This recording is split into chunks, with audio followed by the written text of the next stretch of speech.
Right now at 5, severe flooding in Pittsburgh caught many off guard, including first responders. And we have some storm chances today, much lower for us today. We'll take a look at that forecast, get you out the door coming up.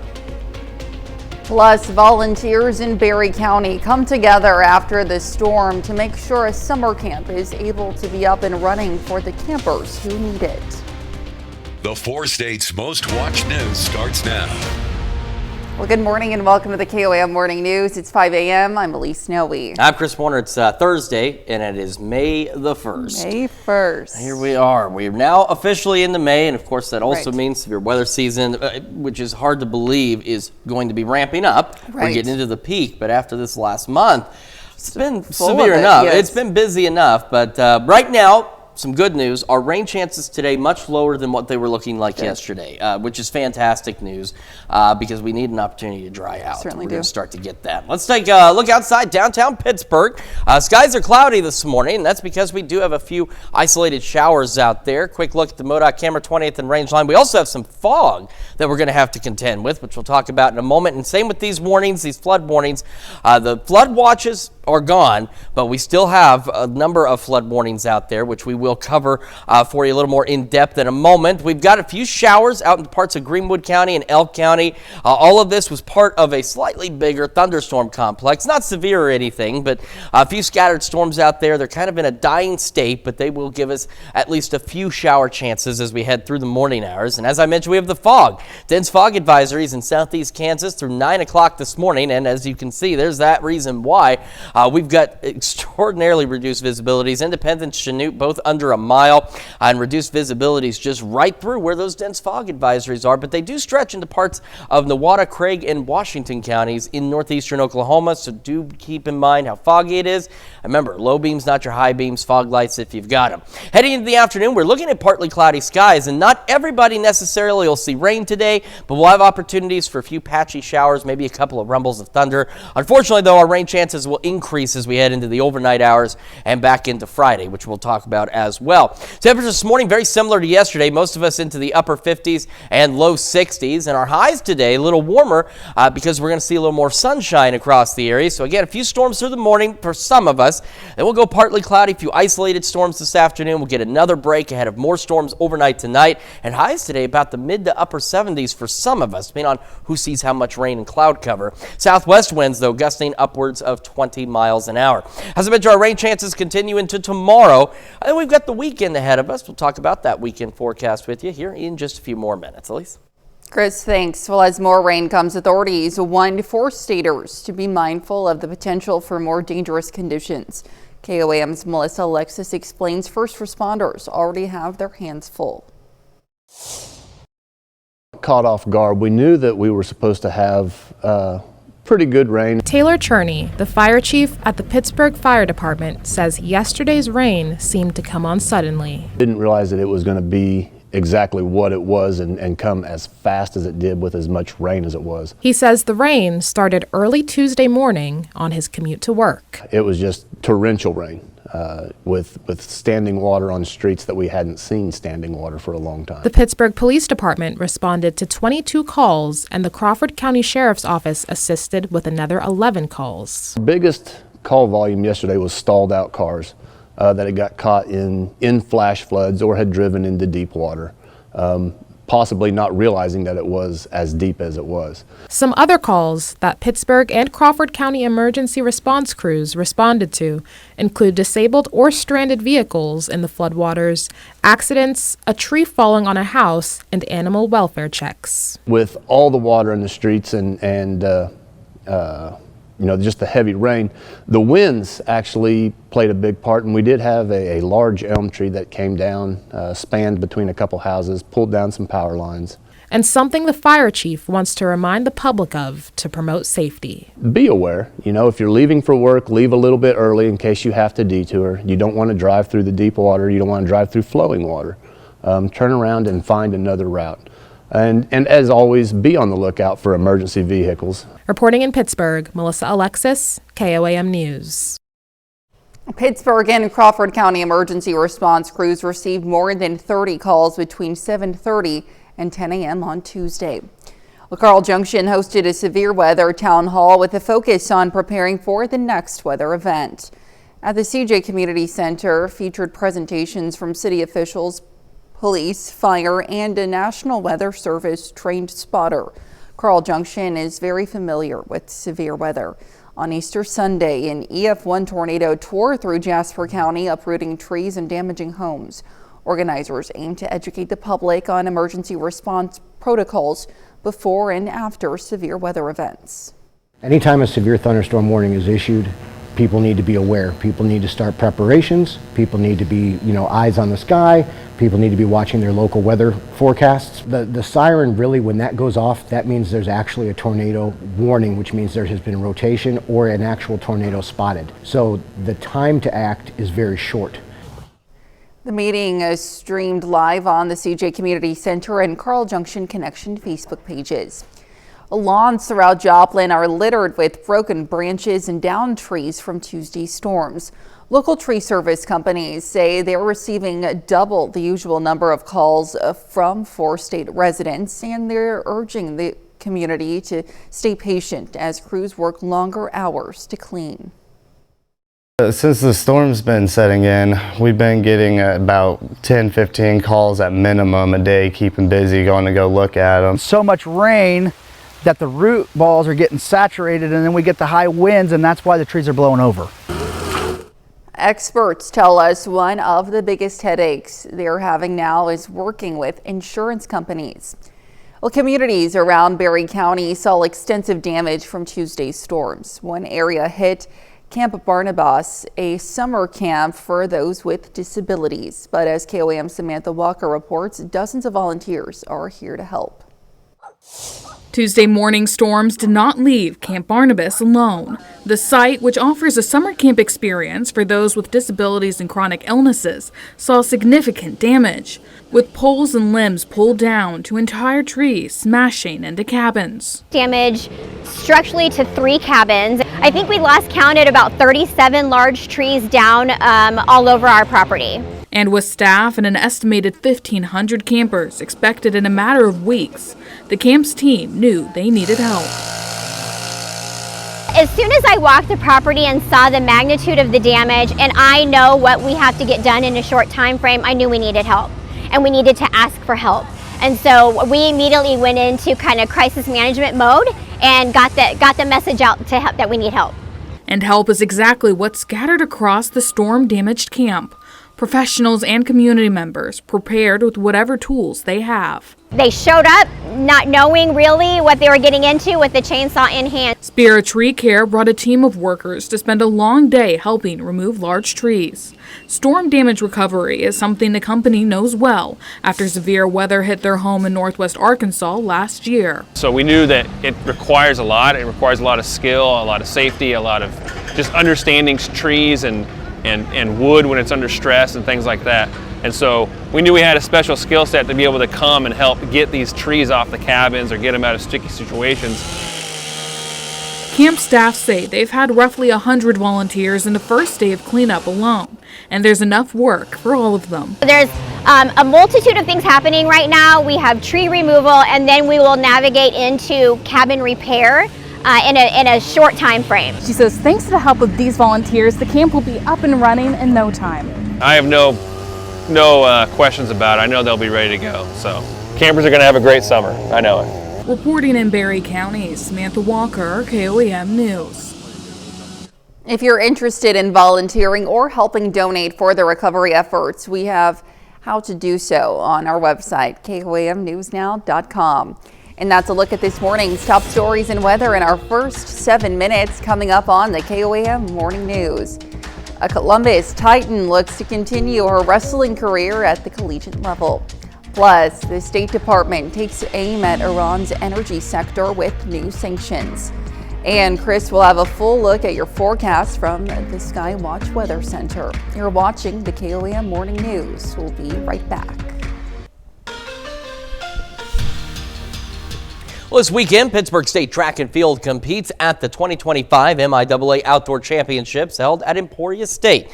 Both squads enter as the #1 ranked team not only in the conference, but in the entire country. When you're at Division II, you have to hit certain marks to get to nationals. So you're trying to chase weather, and so it's that balancing act of making sure that we get the marks we need, but also not to overdo it too early to where, you know, we start to fizzle out towards the end and when it matters. So we do a great job, and it is a balancing. There's no cookie cutter system. We just want to make sure mentally we're sharp and mentally that we're ready to go. Physically we're good, but it's the mental part of like making sure that you give them enough time off. As we get toward the end of the school year, more and more of our local student athletes finalize their plans for the future. Several high school seniors around Southeast Kansas held signing ceremonies. We're going to start at Columbus High School, where Emily Britt signs with Ottawa University to continue her wrestling career. Britt finished with a 35-8 record and placed third at the Class 4A state finals. She plans to study elementary education in hopes of becoming a teacher. I didn't even think about it until my dad was like, you know, your senior year, you've really grown. And I'm like, okay, maybe you're right. So I wanted to achieve my goals and wanted to go farther with my wrestling career. Two Girard High School athletes also signed their letters of intent to play their sport at the collegiate level. Kaylin McAtee signing with Colby Community College for wrestling. In her senior year, she won the first individual state championship in school history. And Isabel Shook signs as well. She's joining the rodeo team at Fort Scott Community College. I don't want to say inspirational, but how determined the coach was. He has very high expectations for how his first year coaching the team is going to turn out, and I really like having high expectations. Yeah, I love Kansas. It's my favorite state, obviously. I'm really excited I'm able to stay within Kansas and not go out to somewhere like Iowa. I chose Fort Scott because it's closer to home, closer if I need to go back or decide I want to go back. Rodeo was really the biggest reason I chose it, and they pursue in agriculture, which is what I'm interested in. And it's time for another Diamond Deep Dive on the Cardinals and the Royals. We're going to start with the Cardinals, who sweep a doubleheader over the Cincinnati Reds. In Game 1, Cardinals win 6-0, while Mason Wynn goes on to hit 2 home runs. And then in Game 2, the Cardinals win by a score of 9-1. Gordon Grusifo gets the win after only allowing just a few hits in 5 innings.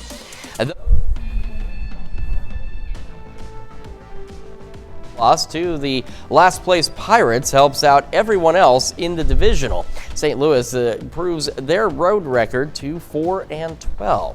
And over in the American League, the Royals win as well with a 3-0 victory over the Rays. Their number 5 prospect, Noah Cameron, gets the win in his MLB debut. He throws for a scoreless 6 1/3 innings while allowing just 1 hit and striking out 3. It's been a pretty good week for the Royals. Since last Wednesday, Kansas City has won 6 of its last 7 games. And with yesterday's results, the Royals' record is above 500 for the first time in 3 weeks. They're currently 3 games behind the Tigers for first place in the AL Central. Well, still to come, finding it hard to get motivated? Well, you may just need to increase your dopamine. Plus, I got a few showers today, a few more storms tomorrow, and the weekend ahead of us. We'll look at all of that when we come back. Welcome back to the KOAM Morning News, 5:18 now on this Thursday morning. We're going to go over the fog advisories real quick, then we're going to get in on those flood warnings as we give you some reminders there. I will talk about our rain. First, of course, the fog advisory, Southeast Kansas, these dark gray counties until 9 o'clock this morning. And, of course, this is why we have dense fog. Iola, Yates Center, Fredonia, Chanute, Independence, Coffeyville, even out toward Parsons, Oswego, down toward Newata and Bartlesville. So just this strip right through here, we have that dense fog. So again, remember, low beams, not your high beams, fog lights if you have them. Now we have the flood advisories, and in order to get the details, I'm going to run over here. So here's what we've got. The good news is our flood watch is gone, but we still have flood warnings in place. We're going to start up here to the north into Vernon and Cedar and St. Clair counties, and we start with Vernon County. Let's take a look at these flood warnings. So we have a flood warning until tomorrow afternoon for the Little Osage River near Horton for minor flooding. We also have flood warning until early Sunday morning for the Marmaton River near Nevada. This is for minor flooding within that zone as well. We also have a flood warning for the Osage River still at Taborville until late Monday evening. So that's something to keep in mind. Minor flooding expected there. In the north of Stockton, the Sac River near Kaplinger Mills, this flood warning runs until Friday afternoon. And again, it is for minor flooding. Then we head down into northeastern Oklahoma. We still have aerial flood warnings for parts of Craig, Ottawa, and Delaware counties until 10:30 this morning. And then we have the flood warning for through Saturday morning. This is for the Neosho River near Commerce, but minor to flooding is occurring. Moderate flooding is still forecast, and if that moderate flooding does occur, then low-lying areas around Miami become cut off from easy access. Riverview Park experiences flooding, and State Highway 125 near the fairgrounds could also experience flooding, so do keep that in mind. We also have flood warning until just after midnight tonight for the Spring River near Quapaw, as minor flooding is forecast there. So remember, turn around, don't drown. We've talked about this continuously. It is a very important message.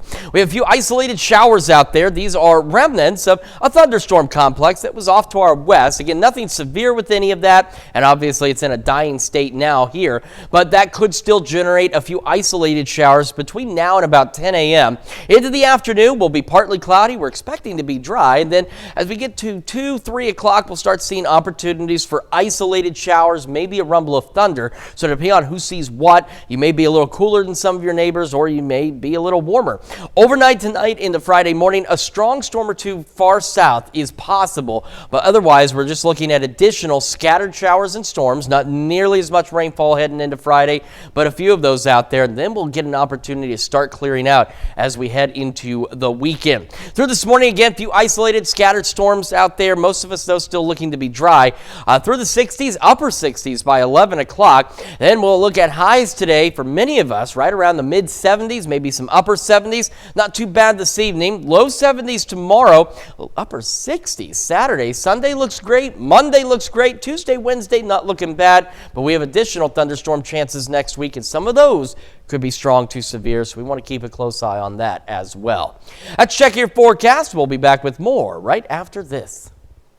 Well, topping Health Watch this morning, the Trump administration has pledged to expand overdose prevention, but a leaked preliminary budget proposal suggests plans to cut about 24 substance abuse prevention and treatment programs. Potential cuts include a $56 million annual grant that helps distribute naloxone kits and trains first responders on how to use them.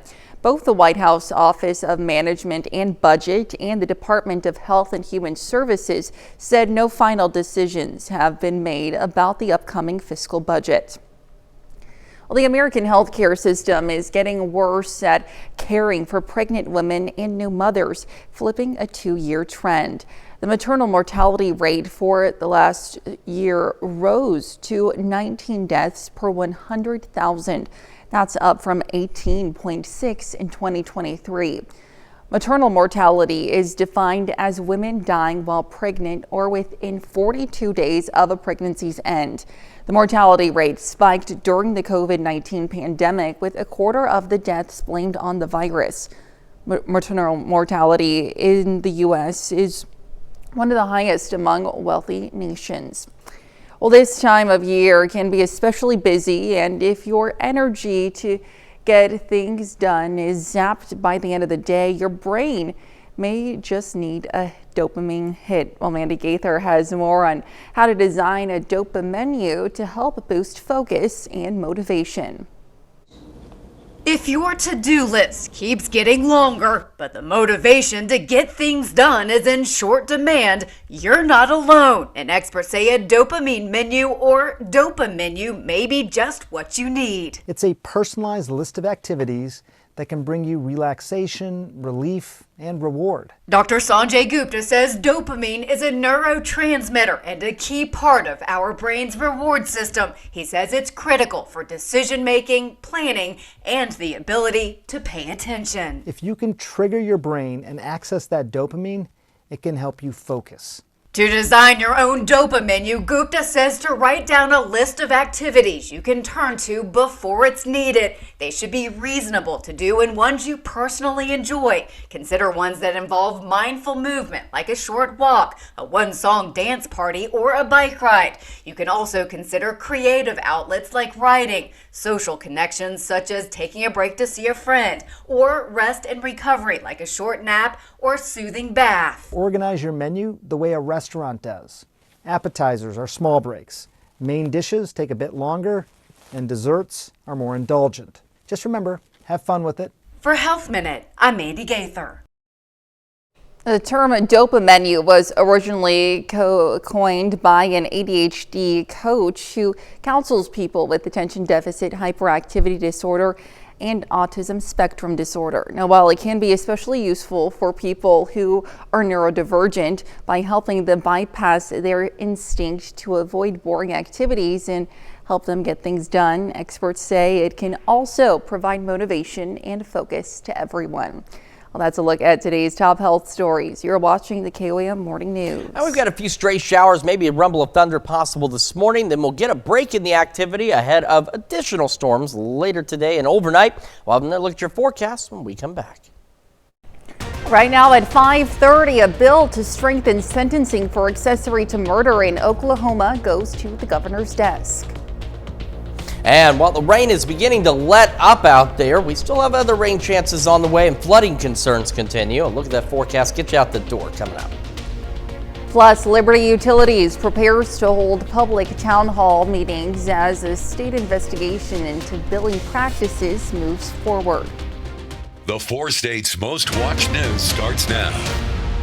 Good morning and welcome to the KOAM Morning News. It's just coming up on 5:31. I'm Elise Noe. And I'm Chris Warner. It is now Thursday. It's May the 1st, and so we are now through the month of April. 3 severe weather events in April, all of them. Made it a long month. Yeah, it certainly did. And as soon as you start to recover from one, the next one shows up. The good news is no severe weather expected over the next several days, but we are keeping an eye on next week, which we'll discuss a little later. But we got to get through the rest of this week first. Today's not going to be too bad, though. Let's start with that look outside downtown Pittsburgh. We have the cloudy skies right now, and eventually they'll begin to clear out a bit for us. MoDOT camera 20th and range line, same thing. And we have a low cloud base. That's why you can see the lights reflecting on the clouds out there. And with that low cloud base also comes some fog, which we'll discuss. Still, flood warnings across the area. Some of these running all the way into Monday of next week, and we'll go over these in detail with you here in just a few more minutes. Our spotty showers really have just about all died out there. We had some thunderstorms out to the west. They tried working their way in. They're really dying out, but there could still be that trigger for a stray shower or storm between now and about 10 a.m. before we'll see a slightly more extended break in shower and thunderstorm activity for us today. Dense fog advisories into southeastern Kansas until 9 a.m. And the reason for that, of course, is some dense fog. So Iola, Chanute, Yates Center, Fredonia, Independence, Parsons, Oswego, Nowata, even out into Veneta, Bartlesville, Sedan, Howard, we've got dense fog with significantly reduced visibilities, Chanute and Independence. So again, remember, low beams, not your high beams, fog lights if you have them, and slow down. Give yourself time to get where you're going this morning. By noon, we're looking at partly cloudy skies, maybe even some mostly clear skies, southwest winds gusting to 20. And as I mentioned, once we get past noon, another round of a spotty shower or thunderstorm will be possible, but these will be fairly isolated across the region. Temperatures out there very similar to yesterday morning at this same time. Upper 50s at some low 60s across the region. Heading into the afternoon, we are ultimately looking at highs right around the mid 70s. If you get a few of these storms, you might be a wee bit cooler, but otherwise a pretty decent day and at least a somewhat of an opportunity to dry out. We have more shower and thunderstorm chances tonight into tomorrow. Then we've got our weekend ahead, which by the way is looking pretty good. We'll talk about all that in the full forecast here in just a few more minutes. Elise? All right, we'll check in with you soon, Chris. Thanks. Lauren Ashley's law passes the Oklahoma Senate and is now headed to Governor Kevin Stitt's desk.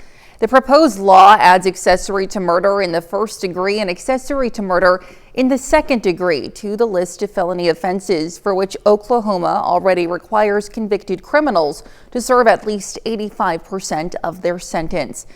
The law is named after two girls, Laura Bible and Ashley Freeman, who went missing in December of 1999.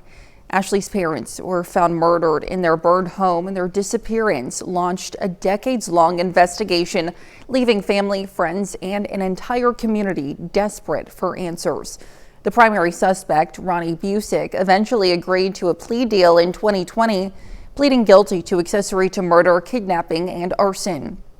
As part of the agreement, he was required to provide information that could lead to the discovery of Laura and Ashley's remains. However, Busick's cooperation was limited and no new leads emerged. In 2023, Busick was released early from prison due to good behavior. With the governor's signature, Laura and Ashley's law would strengthen sentencing requirements, ensuring those who aid in such crimes face stricter consequences. Liberty Utilities moves closer to hosting town hall meetings for customers in Missouri. The announcement comes after the Missouri Public Service Commission voted 5-0 to launch an investigation into customer services and billing practices of Liberty Utilities. The investigation covers all Liberty utility companies operating in Missouri, while the energy provider continues to iron out the details. Upcoming plans will include a series of town hall meetings open to the public. As of now, these meetings will tentatively take place from June 9th through 13th. Liberty plans to announce the dates, times, and location once they have been finalized. Well, in Springfield, Tuesday's storms led to power outages not seen since the 2007 ice storm.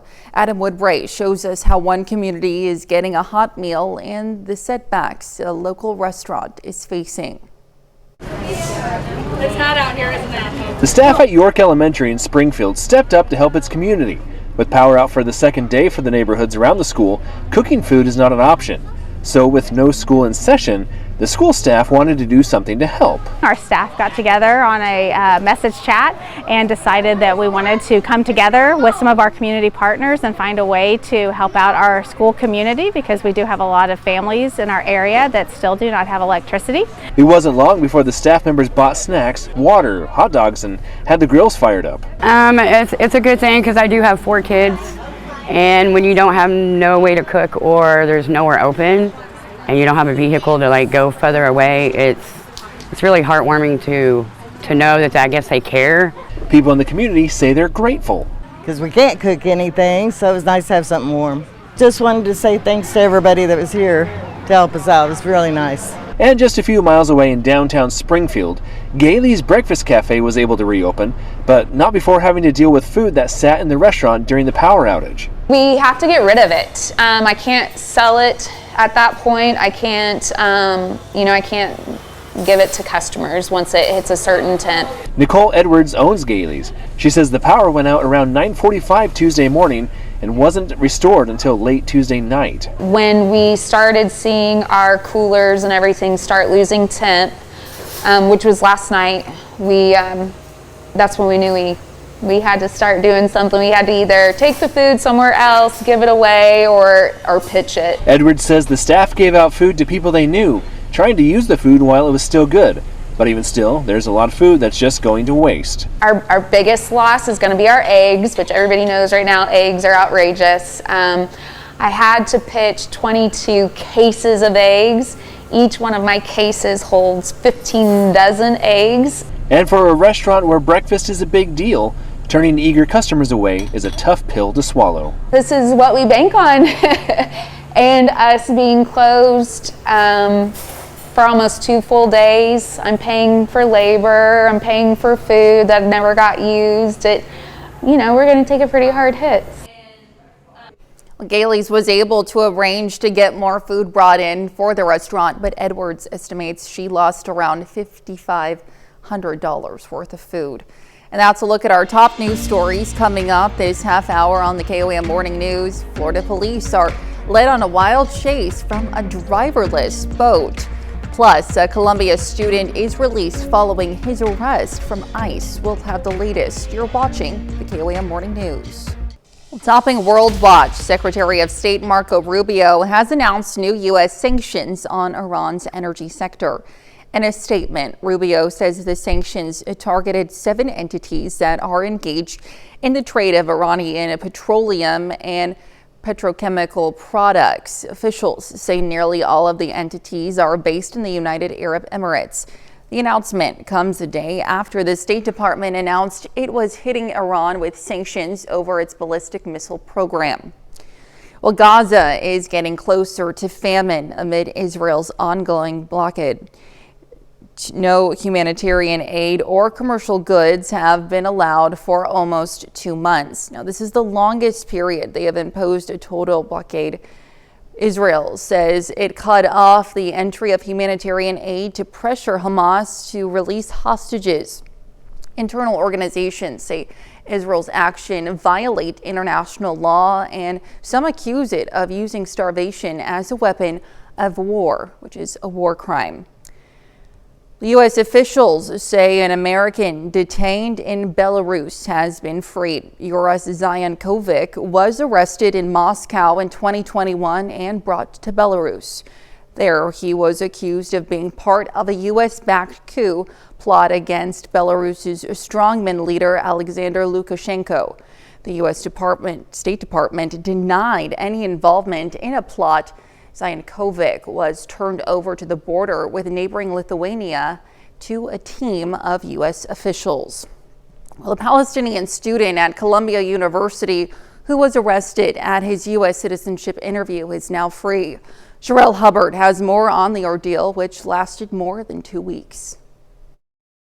Keep in mind that, yes, you might think I am free, but my freedom is interlinked to the freedom of many other students. Mohsen Madawi made clear Wednesday that he is not free until many other students detained by ICE are also free. Following 2 weeks of detention by federal agents, Madawi was released Wednesday morning by a Vermont judge. Last spring, Madawi garnered attention when he spoke out against the war in Gaza and organized anti-war protests at Columbia University. Following his naturalization interview on April 14th, ICE officials seized him. Madawi describes feeling like he was being kidnapped. They had already my flight tickets printed. Oh, no. They took me to Burlington Airport, and we just missed the airplane. Throughout Madawi's detention, supporters protested his arrest. Free Mohsen now! Free Mohsen now! No charges have been filed against him. The government and the court system have been in a legal tug of war about who has jurisdiction on the case, which also focuses on the Constitution and immigration rights. Madawi's lawyer says he was detained in retaliation for advocating for the human rights of Palestinians. So basically, the threat is saying no to their policy, which is a policy that is pro-war and against peace, anti-peace. And we are saying we are pro-peace and anti-war. I'm Sherelle Hubbard reporting. Madawi, who has been a legal permanent resident in the U.S. for 10 years, was released with conditions. He will be allowed to stay in Vermont and can still attend classes at Columbia University in New York City. And that's a look at some of your biggest headlines from around the world. We'll be right back. Welcome back to the KOAM Morning News. 5:46 now on this Thursday morning. We're starting with the dense fog advisories for portions of southeast Kansas through 9 o'clock this morning because, well, they got dense fog out there. Now, that fog, though, does stretch into parts of northeastern Oklahoma. So we're talking the 75 corridor for sure.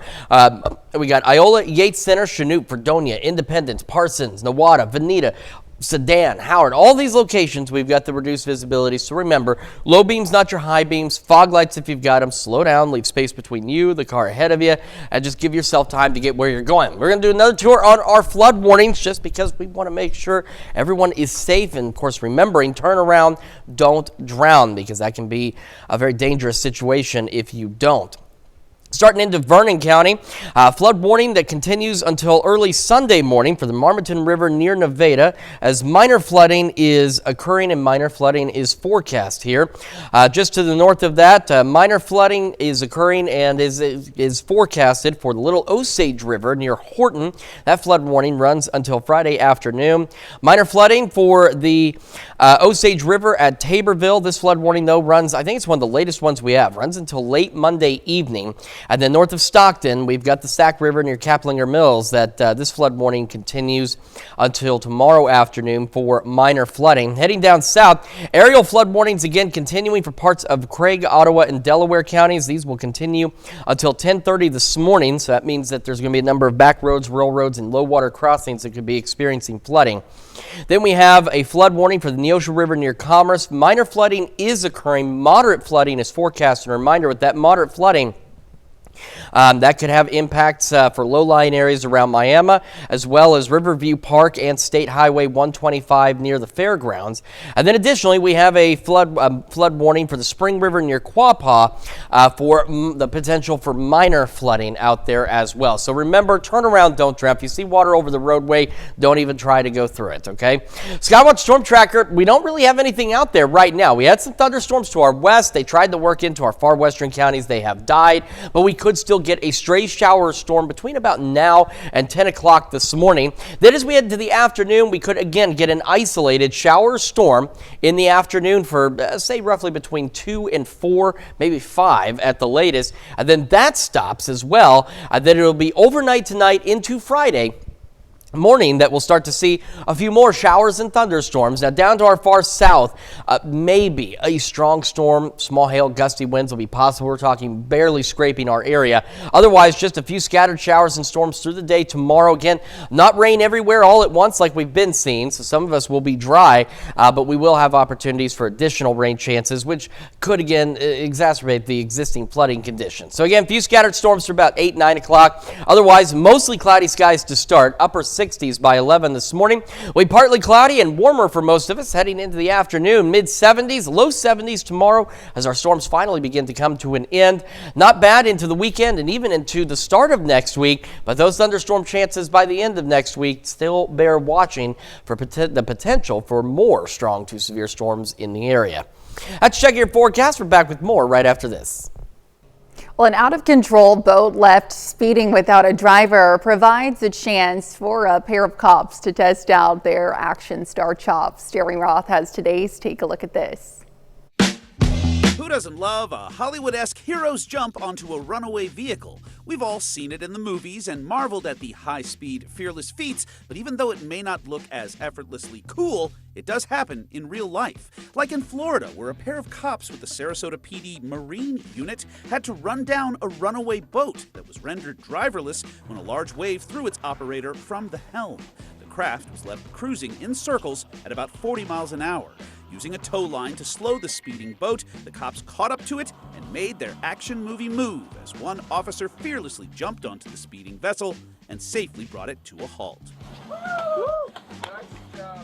Sometimes the action falls right in law enforcement's lap. Watch the left side of your screen as a vehicle is seen rambling along a Kansas interstate median before going airborne and landing upside down right in front of a trooper's vehicle. Amazingly, the trooper reported the driver was completely unharmed thanks to the use of a seatbelt and the benefit of the SUV's modern safety features. Finally, some people are just born to be action heroes, like this barefoot camo-wearing dude bro spotted giving a gator on the loose what for on a Florida interstate. Jacksonville Sheriff's officials shared video of licensed trapper Mike Dragich, better known as the blue-collar brawler, assisting officials with the gator getting in the median of I-95. They said if you happened to spot the wild scene, your eyes weren't playing tricks on you, it really happened. They also called it just another totally normal day in the Sunshine State. For Take a Look at This, I'm Jeremy Roth. Stick around, we'll be right back. Well, it was another day of hard work to prep for upcoming fun in Pittsburgh. Pitt State Recreation students are putting the wrap on projects at the Lincoln Center, preparing for OK Kids Day this Saturday, and it's free for all ages. We all know eggs are precious these days, but how far would you go to keep one from cracking? Well, students at St. Mary's Preschool in Joplin put their eggs to the test during the annual Humpty Dumpty Day. Each student designed their own egg protection plan, all in hopes of preventing a great fall. The Joplin Fire Department helped out by raising the eggs high in the air and dropping them to the ground below. Now, some eggs survived, others a little scrambled, but students walked away with a little hands-on fun in science, creativity, and problem solving. Remember doing that. It was at the old Memorial Middle School. We did it in the gym, and our principal took all those eggs and got in one of those big lifts up to the top of the gym and dropped them off. I don't remember if mine survived or not. Yeah. But it was still fun. We got the whole school together. It's Expensive a lot of now, but fun. yeah, now it's like dropping gold bricks Right. out there, but still, it's like they said too. It's a great experiment for these kids, and it's a great way for them to learn how to build and create and problem solve. All right. Problems we have to solve. Still with the flooding concerns. Remember, turn around, don't drown, don't pass through roadways where water is over. You don't know how deep it is. As we've mentioned, you don't know the condition of the road underneath. Just find an alternate route. We also have some dense fog in southeast Kansas. So there, your low beams, not your high beams, fog lights if you have them. And this morning, an isolated shower storm possible through about 9. Then we'll get a break. Mostly cloudy, upper 60s by 11 o'clock this morning. Then we'll go partly cloudy into the afternoon. We'll also have another chance for an isolated shower storm. Not everyone will see rain today. Temperatures right around the mid-70s. Southwest winds gusting to 20. Winds will be calm overnight. We'll have a few more scattered storms late this evening into the overnight hours. And again, even with that, not everybody necessarily will see rain. We're back into the upper 50s. A few more scattered shower storms tomorrow, but they'll begin coming to an end by the late afternoon and early evening. Got a great weekend ahead of us, ahead of more storm chances toward the end of next week. We'll be back with more right after this.